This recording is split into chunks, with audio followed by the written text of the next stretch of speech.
Welcome back to another UCL Fantasy video and podcast. This will be the best wildcard team for Matchday 2. Keep your eyes peeled for the team selection, which is headed your way, and also the deadline stream on Tuesday, 2 hours before kickoff. It'll be a pleasure to have you on board. Smash the like button of this video and subscribe if you're new. If you enjoy my content, our aim is to get this podcast to over 200 likes on YouTube and to keep on pushing towards 35 subscribers and beyond. Join the UCL Fantasy League, which you can see on screen. The league code is cCaFxb. There's also an auto-join link down in the description. The same goes for my Twitter and Instagram, the Discord server, my Patreon, which is patreon.com/DylanRCM, my Spotify, and everything else you need to know. Without further ado, let's jump straight into it.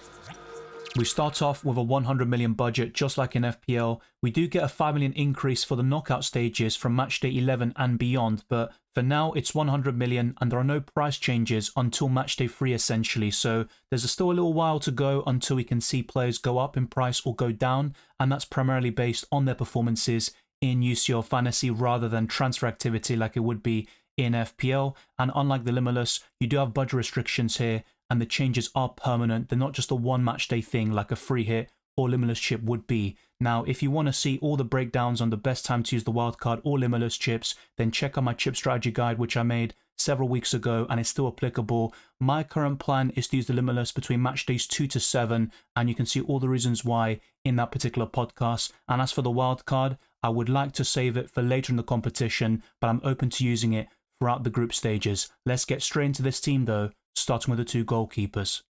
Red Bull Salzburg were terrible in Matchday 1, and the main reason why I went for Blazwich in my own team selection and still recommend him now is because he has good rotation with another 4.5 million goalkeeper, so you spend a minimal amount in this position and can focus on your outfield players. But I do admit you're not going to get many clean sheets from this particular goalkeeper, but maybe a few saves along the way and 1 or 2 clean sheets in the 8 match days throughout the league phase. That is certainly possible, and Blazwich has some good fixtures to kickstart this league phase, but unfortunately it didn't go to plan in Matchday 1. The main goalkeeper really in this squad would be the Juventus one, Di Gregorio, just like I've talked about all summer, but there are some concerns about rotation in this position for Juventus, as Thiago Motta has this policy of sometimes playing Perin, and he did this with Bologna last season, just rotating goalkeepers constantly. Now, the feeling is that Perin might be assigned to be the Serie A goalkeeper, but we saw Di Gregorio start in a recent match against Napoli, a 0-0 draw, and then in the recent Serie A match, a 3-0 win for Juventus, they went for Perin. So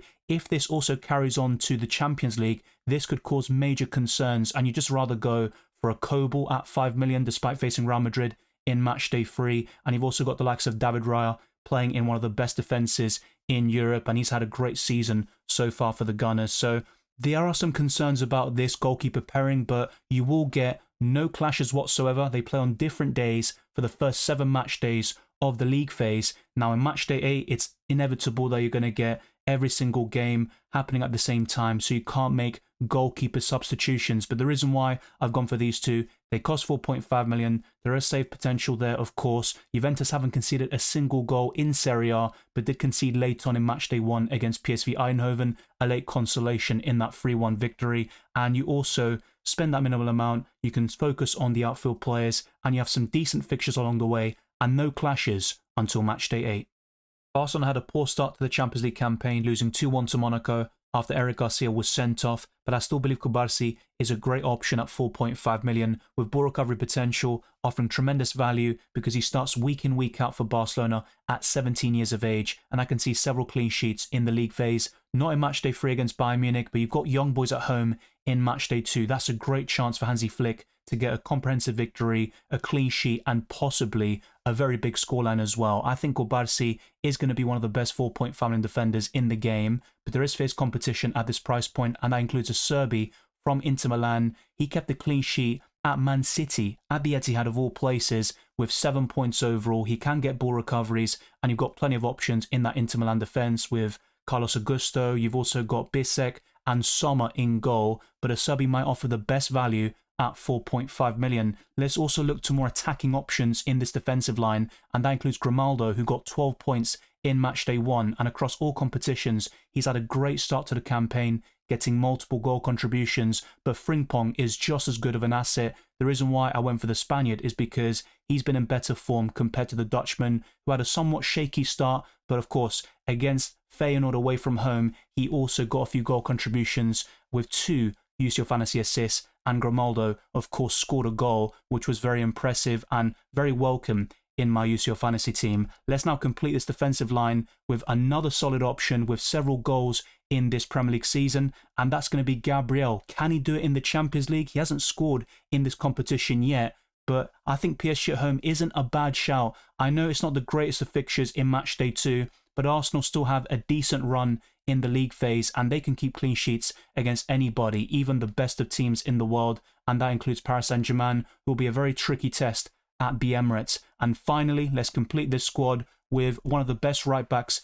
in world football. He's had a great start to this new season, and that's Trent Alexander-Arnold. You'll be familiar with him if you play FPL. He's got the assist potential, and in FPL he can get bonus points. That could translate to Player of the Match awards in UCL Fantasy, but that's a very tricky award to get, especially as a defender. But if anyone can do it, it would be Trent Alexander-Arnold, facing Bologna at home, who didn't score a goal in Matchday 1, whilst Liverpool scored 3 against AC Milan despite being 1-0 down in the first few minutes. I really like this defensive line. You've got clean sheet potential, also attacking threat in terms of goals and or assists, and I think this will be very solid in the long term.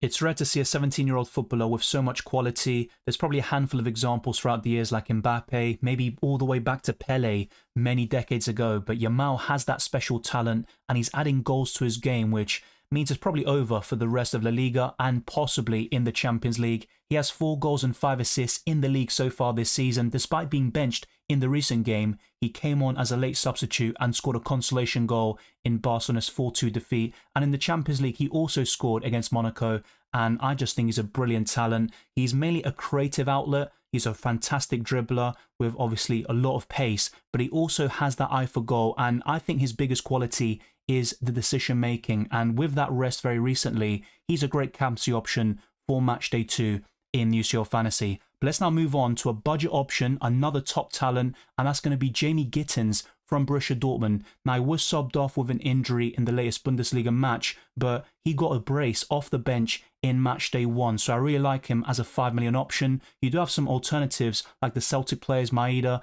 and also Kun, but I do like Gittins a little bit more despite that Matchday 3 fixture against the Kings of Europe in Real Madrid. But Gittins is definitely one to keep an eye on, a great enabler. He might not start every game, that's the biggest concern with him, but the upside is certainly there. You might also argue Morgan Rogers or these Aston Villa midfielders offer better value because they start consistently, and that's fair enough, but they face Bayern Munich next, and I'd rather go for Gittins against Celtic at home. Next up, let's go for another Bayer Leverkusen asset who did very well for me in Matchday 1, and of course, I'm on about Florian Wirtz, who's had an incredible start to this new season with so many goals, including a brace against Feyenoord away from home with 18 points in UCL Fantasy. He can definitely add to that and be one of the highest scoring players by the end of the campaign. He's really that good, and Bayer Leverkusen have actually done quite well in this new season. They have lost already, but they're still competitive. They got a 1-1 draw against Bayern Munich and even took the lead in that match. So Wirtz is definitely my favourite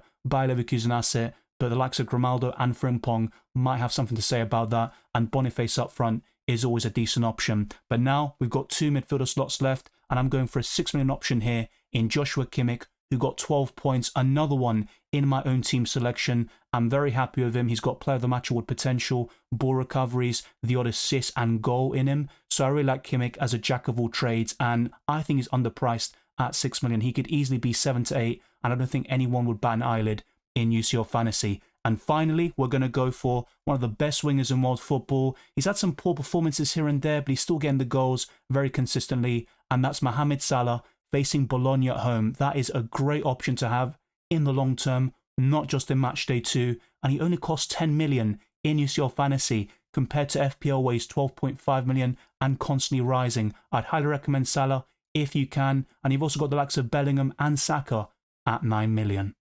As things stand, I would recommend Robert Lewandowski in your wildcard teams. He faces young boys at home. He's probably one of the best options in Matchday 2, not just in the forward line, but across all positions. I definitely recommend him as a captaincy option, considering his form. He is scoring at will, and he's making a mockery of that 9.5 million price tag. He hasn't scored yet in the Champions League this season, but his Champions League record speaks for itself. Throughout history, he's right up there. Only Messi and Cristiano Ronaldo are above him in the goal-scoring charts, and he's pretty much level with the likes of Karim Benzema. So Lewandowski is one of a kind, one of the best strikers of his generation, and I think at 9.5 million, he's worth going for. But my personal preference would be Harry Kane, who sustained an injury against Bayer Leverkusen over the weekend, but Bayern Munich gave a positive update. They haven't said if he could miss the Aston Villa game or not, so we have to wait for the next couple of days, and during the deadline stream, we'll probably have more updates on that particular injury. He would be the best option longer term compared to Robert Lewandowski. So if you're picking one or the other, I would go for Harry Kane, but maybe for a one matchday punt, you can go for Robert Lewandowski, then switch him to Kane in matchday 3 when they face each other. So that's completely up to you, but that's the way I see it, and I'd probably recommend Robert Lewandowski at this moment in time. Next up is going to be Erling Haaland, who blanked against Inter Milan, but his Premier League record is absolutely sensational. He has blanked against Newcastle very recently in that 1-1 draw, but in every other match this season, he has scored multiple goals, and he's been an absolute menace to Europe. And with that fixture in match day 2, and also Man City's fixtures in general for the league phase, you can't really back against him, and his high ownership of 57%. I'd highly recommend him as a captaincy option for the upcoming deadline. So he also makes this team, despite that 11 million price tag, over the likes of Vinicius Jr. and Kylian Mbappe, who is injured for the next couple of weeks. Now, the final forward only cost 7.5 million, and he's blanked once this season in a recent Portuguese league game. He got 9 points in matchday 1, and that is Victor Gyökeres. I think that's a pronunciation. I've seen so many people talk about this in the recent comment sections and stuff. I believe he has a Hungarian name because he's of Hungarian descent. He is Swedish, but no matter. What really does, interest UCL fantasy managers is the points he gets, and he scores in virtually every single game for Sporting. He's on penalties, he can get the odd assist here and there, and another option I like will be Pedro Gonçalves in the midfield. I think those two are a very fearsome duo, and you could even go for both of them in certain match days throughout the league phase, but my preference would be Gyökeres at 7.5 million, and his ownership is 21%. It was much lower than that when I first got him for match day 1. So I'm very happy with this 50-man squad. But let's now talk about the starting 11 and the captaincy, which is always so important in this fantasy format. So on the 1st of October, we have so many options. The entire front line plays on the 1st. Also, 3 midfielders play on the 1st on the Tuesday. And as for our defensive line, everyone bar Di Gregorio in goal and Trent Alexander-Arnold will play on the Tuesday. So what you want to do is start Blažević and go for Kubarsi, Acerbi, Grimaldo and Gabriel as your back 4, with Yamal, Gittins, Wirtz in your midfield, and then Lewandowski, Haaland and Gyökeres as your front 3. So it would be a 4-3-3 in essence, and you would bench Di Gregorio, Trent Alexander-Arnold, Salah and Joshua Kimmich, and then bring these players on for your low scoring players from the Tuesday. And in terms of the captaincy, we have some big decisions to make. On the 1st of October, it's between Haaland, Lewandowski and Yamal for me, but even Wirtz would be a fantastic option for Bayer Leverkusen, but I'd probably stick to one of Haaland or Lewandowski personally. If you're favouring Yamal, let me know down in the comment section below. And for the Wednesday on the 2nd of October, I'd probably go to Salah at home to Bologna, but you've also got the likes of Trent, who could be a decent choice. I wouldn't go for Kimmich as a captain away to Aston Villa, but he could still get some points somehow with so many different avenues to points for the Bavarian midfielder. So I think it's a very strong competitive 50-man squad, not just for match day 2, but also in the long term. And that's the biggest aspect and positive about this chip. It's a long-term tool, and it's not about immediate results. And you're probably hoping for that sort of news and encouragement if you played the wildcard in FPL in Game Week 6 and absolutely flopped like I did. But thank you very much for watching this video and listening to this podcast.